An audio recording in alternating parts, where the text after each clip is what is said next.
Alright, so now that we kind of have a basic understanding of what the VBA language consists of, it's finally time to start writing some VBA code.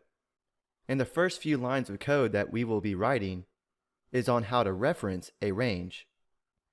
So we will be using the range object to represent a range within a worksheet. And this range could be a single cell, or rows of columns of cells, or even a selection of cells. So the range object can represent a variety of cells within the worksheet. I will be showing you many different ways on how to reference a range, because depending on your needs, one way might be more useful than the other.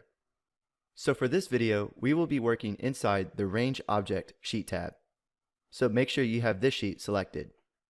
Now inside of our VB editor, the code within our module 1 is a little bit messy.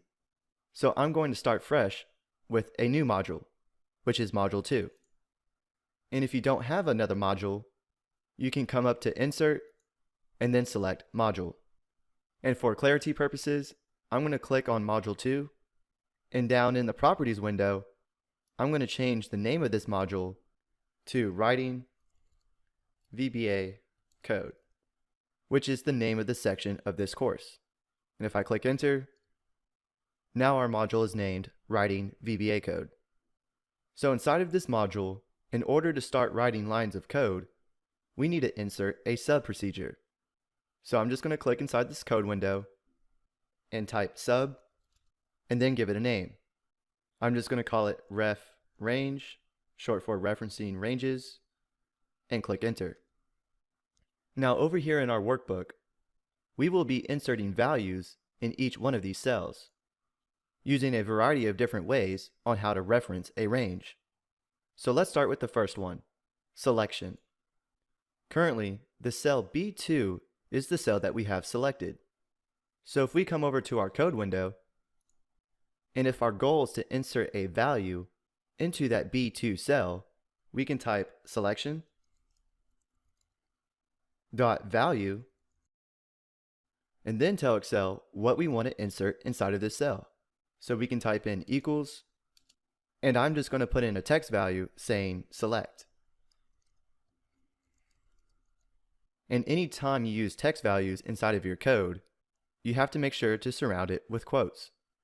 So if I run this sub by pressing the green play button, let's see what happens. Excel inserted select in cell B2 because that was the cell that we had selected. Let's move on to active cell. So if we select cell B3, this is now our active cell.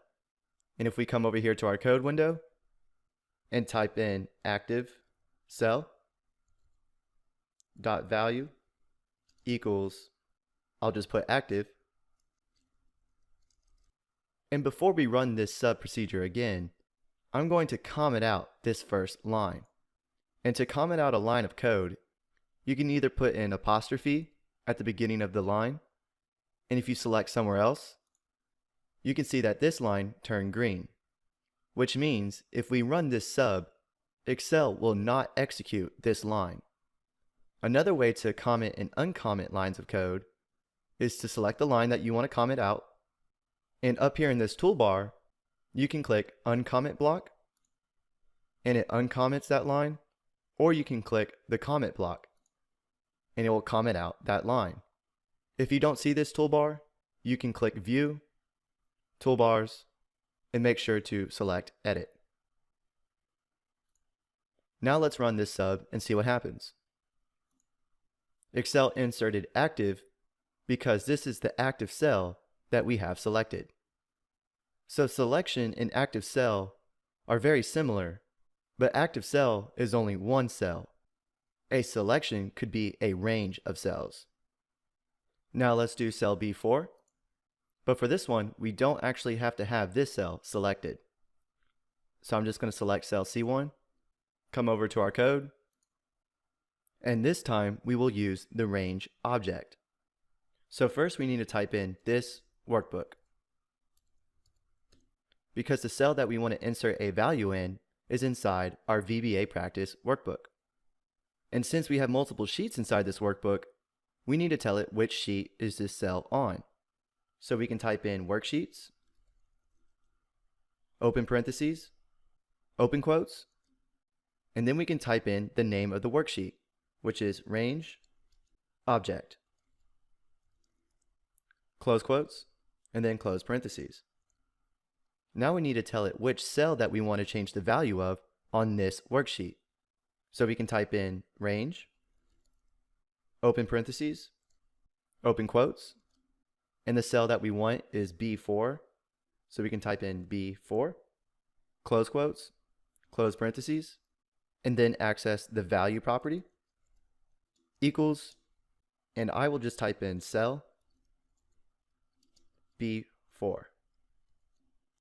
So what this code is saying is that inside of this workbook, on the range object worksheet, for cell of B4, input the value of this text.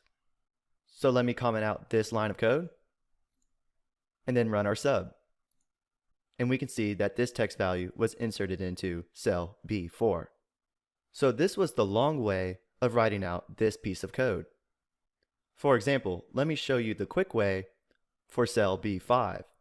Let's comment out this piece of code, and beneath it, we can just type in range, open parentheses, open quotes, B5, close quotes, close parentheses, dot value equals cell B5. And that's it.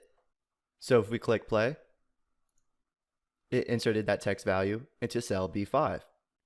So you might be wondering why we just didn't do that the first time. Well, I wanted to show you this hierarchy because inside of VBA, you might want to reference a range that's on another worksheet or even in another workbook. So we could change this workbook to a name of a different workbook, and then we could change the sheet name to a different sheet as well. But if you are just wanting to reference a range on the active sheet that you have open, you can just start with the range object and insert a value. So now instead of just doing one cell, let's do a range of cells. So over here in our workbook, we need to write a line of code that can insert a value from cell B6 to cell C7. So now we have multiple cells.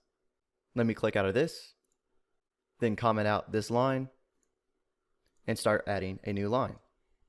We can start with range, open parentheses, open quotes, and then we can type in a range similar to what you would see when you're selecting a range of cells when building a formula. So here we can type in B6, colon, then C7, close quotes, then close parentheses, dot value equals, and I'll just put B6 through C7. And if we run this sub, it has entered this text value in this whole range of cells. We can also reference a named range using the ranged object. For example, up here in our name box, there's a name range called InRange. And if we select it, it selects both of these cells. So these are the cells within our named range. Well, if we click out of this, come back over to our code, comment out this line. This time we can type in range, open parentheses, and then type in the name of our named range, which was in, then RNG, close quotes, close parentheses, dot value equals, and I will just type in our name range, which is in RNG, close quotes, and if we click play, now that text value was inserted into all the cells within our named range. Another way to reference a range is by providing the row number and the column number of the cell that you want to insert a value in. For example, let's come back to our code window, comment out this line, and this time instead of using range, we are going to use cells. And then we can put open parentheses, and here we are trying to insert a value into cell B9.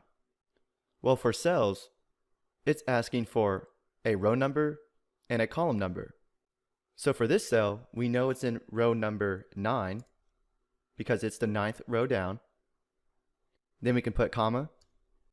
And for our column number, we can put 2 because column B is the second column in our worksheet.